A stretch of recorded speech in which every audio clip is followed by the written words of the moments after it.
Bom dia, mulheres, tudo bem? Hoje nós vamos falar sobre o texto que é apresentado aqui no finalzinho do capítulo 12, dos versículos 43 ao 50 do Evangelho de Mateus. E como sempre, para que a nossa conversa esteja super em sintonia, você deve ter lido este texto lá na Bíblia antes de assistir este vídeo.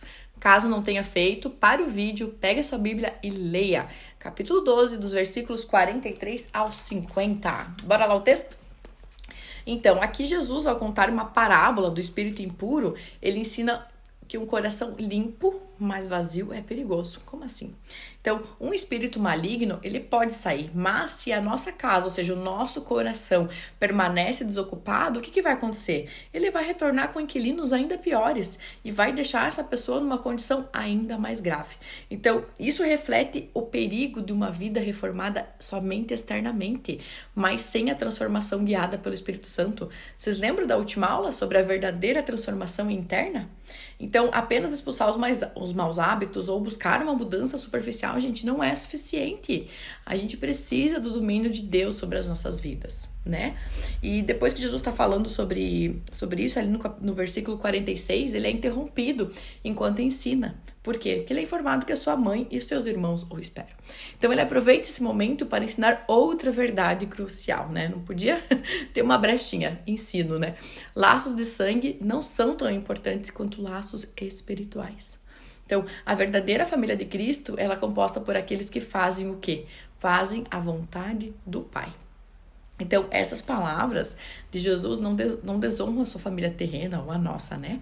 Mas destaca o quê? O valor supremo do reino de Deus. Então, essa obediência à vontade divina é o que nos torna parte da família espiritual de Cristo. E isso também é um convite para todos nós, porque mostrando que o acesso à verdadeira filiação em Cristo, ele está aberto para aqueles que se submetem ao Pai. E aqui nessa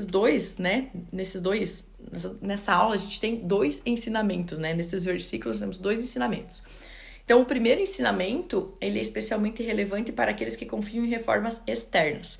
Seja em religiosidade, seja em conversão genuína, seja em moralismo, né? O coração humano, ele foi criado para ser habitado por Deus.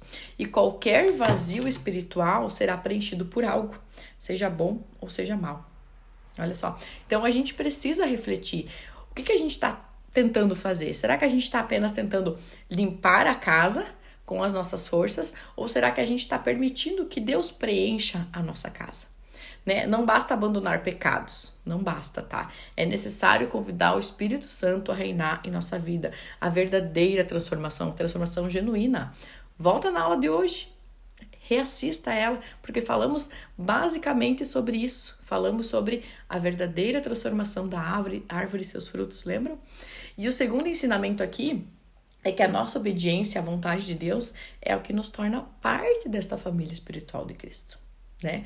Ou seja, fazer a vontade de Deus é a condição que Jesus nos apresenta para que sejamos considerados membros da sua família. E qual é a vontade de Deus para a minha vida? Qual é a vontade de Deus para a sua vida, você sabe? Né? Então, como que a gente descobre? Então, é na palavra de Deus que a gente consegue descobrir qual é a sua vontade para a nossa vida. E é tudo isso que a gente está fazendo aqui desde a aula 1. Na sua palavra, então, lendo a sua palavra, estudando a sua palavra, conhecendo um pouquinho mais. E claro que adicionado isso às nossas orações diárias. Não tem como não orar, né?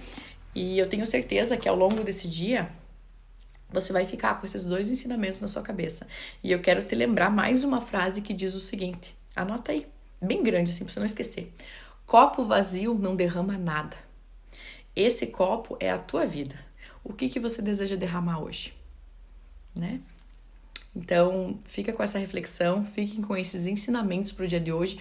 Vamos refletir, vamos orar, né? Para que o nosso coração seja modificado internamente. E o externo vai acompanhar essa mudança. Amém? Um dia abençoado para vocês. Um beijo.